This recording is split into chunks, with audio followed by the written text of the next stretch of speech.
இந்தியாவின் number 1 masala brand ஆச்சி மசாலா வழங்கும் மணிச் செய்திகள். இணைந்து வழங்குபவர்கள் அரசன் சோப். ரொம்ப ரொம்ப நல்ல சோப்.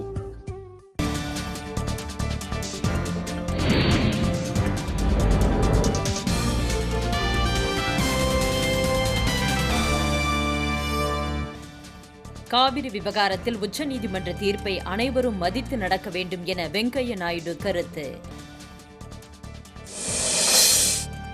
மும்பையில் நடைபெற்ற தேசிய மருத்துவ மற்றும் சட்ட கருத்தரங்கில் அன்புமணி ராமதாஸ் பங்கேற்பு.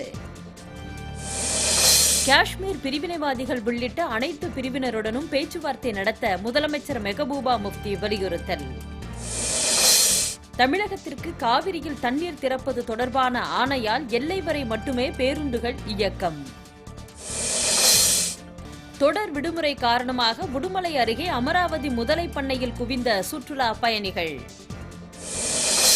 மனித உரிமைகளை மதிக்க தெரியாதவரை குழந்தைகள் உரிமை ஆணையராக நியமிப்பதா என மருத்துவர் ராமதாஸ் கண்டனம்.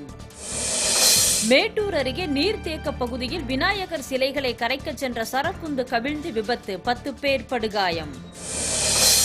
கொச்சியில் கலை கட்டும் ஓணம் திருவிழா, மயிலாட்டம், ஒயிலாட்டம் உள்ளிட்ட பாரம்பரிய கலைகளுடன் கொண்டாட்டம்.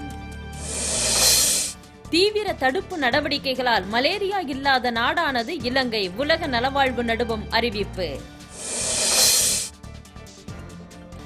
அமெரிக்க ஓபன் டென்னிஸ் போட்டி, ஜோகோவிச் காலிறுதிக்கு முன்னேற்றம். இந்தியாவின் நம்பர் 1 மசாலா பிராண்ட் ஆச்சி மசாலா வழங்கிய மணிச் செய்திகள். இணைந்து வழங்கியவர்கள் அரசன் சோப். ரொம்ப ரொம்ப நல்ல சோப்.